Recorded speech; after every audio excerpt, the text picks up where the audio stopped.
Okey, dari Kepulauan Sabah kita ke Pulau Pinang pula yang tahu je tahu. Okey, menjelang pertemuan di antara Penang City dan Melaka United, kita bersama dengan Fina Nasrom.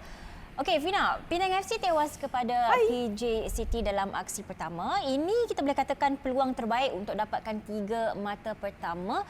Also sebab diorang di laman sendiri, so satu kelebihan juga, Fina. Betul, itulah yang diharapkan oleh Thomas Truka sendiri kerana pada beliau beraksi di laman sendiri adalah peluang yang terbaik untuk mereka meraih 3 mata penuh. Selain daripada itu, Truka seolah-olah percaya untuk pembukaan musim yang kita boleh katakan sebagai langkah kanan, mungkin kemenangan untuk aksi pertama di laman sendiri adalah syaratnya. Jadi itulah yang dimahukan oleh Truka dan dia sendiri memohon kepada keseluruhan penyokong pasukan Pulau Pinang agar turun ke Stadium Bandaraya pada esok dan seterusnya memberikan sokongan kepada pasukan ini dalam misi pencarian 3 mata selepas mereka gagal untuk memanfaatkan peluang sekurang-kurangnya mencuri mata bersama dengan JDT tempoh hari. Okey, Fina, mereka tewas kepada JDT. Maafkan saya sebab saya tersasul cakap PJ City tadi. Tak apa Dayang, it's happen sometimes. Okey, berdasarkan laporan Fina tadi, Fina mengatakan Casagrande dan juga Endrick masih tak ada. So, apa je pilihan Truka yang ada esok? Okey, alright. Saya rasa mungkin pertaruhan yang sama akan berlaku. Ketiadaan Casagrande dan juga Endrick Dos Santos memangnya merencatkan sedikit perjalanan ataupun aturan Thomas Truka menjelang pertemuan dengan Melaka United. Tetapi saya fikir apa yang ditampilkan oleh Azim Abdul Rahim yang menggantikan posisi Casagrande dan juga Arif Al-Rashid yang berada di kedudukan Endrick Dos Santos dalam pertemuan dengan JDT tempoh hari mampu menarik perhatian Thomas Truka untuk mengekalkan kedua-dua pemain ini di posisi yang telah pun ditetapkan.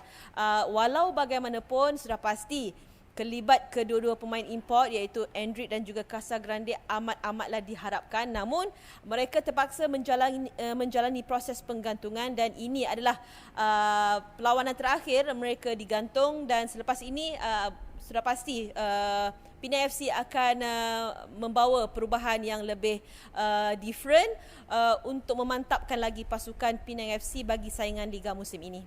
Okey, Fina, both team ni belum lagi mengutip sebarang mata. So, both team ni mempunyai misi yang sama. So, macam mana Fina jangkakan aksi daripada kedua-dua pasukan ni? Confirm menarik kan, Fina? Pada saya kedua-dua pasukan dari segi tekanan kedua-dua mengalami situasi yang sama di mana Melaka perlu membuktikan kemampuan mereka selepas mereka melewati satu perubahan yang begitu drastik dalam pasukan melibatkan pemain import dan juga ketua jurulatih mereka. Manakala Pulau Pinang pula mereka boleh dikatakan sebagai antara pasukan yang diberikan perhatian rentetan daripada prestasi cemerlang mereka dalam saingan musim lalu dan sudah pasti kedua-dua pasukan ini mahukan kutipan mata ataupun lebih tepat kedua-dua pasukan ini mahukan kemenangan, tetapi saya melihat kelebihan lebih memihak kepada pasukan Pulau Pinang walaupun tanpa Casagrande dan juga Endrick Dos Santos beraksi di laman sendiri mungkin akan memainkan peranan yang cukup penting untuk Pulau Pinang meraih 3 mata pada esok. Okey, kita juga tahu bahawa sekarang ini ada beberapa pasukan yang dibelenggu dengan COVID, membabitkan pegawai dan juga pemain. Mungkin Fina boleh bagi sikit update tentang perkembangan pasukan Penang dan juga PJ City dan juga difahamkan kalau ikut cuaca forecast esok juga tak begitu cantik cuacanya, hujan, gurun dan petir. So macam mana Fina?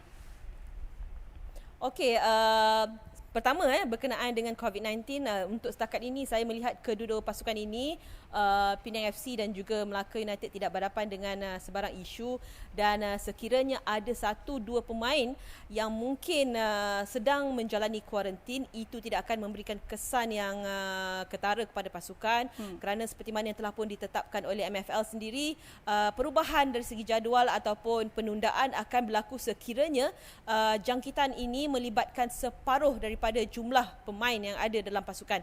Jadi untuk ketika ini tiada masalah untuk pasukan Pulau Pinang dan juga Melaka United.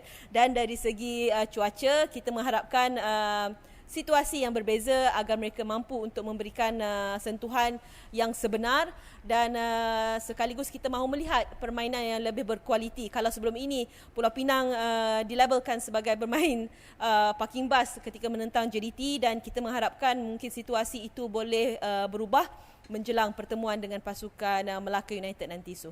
Kita mengharapkan segala-galanya berjalan dengan lancar esok untuk pertemuan Pening dan juga Melaka United. Baik, terima kasih Fina Nasrom.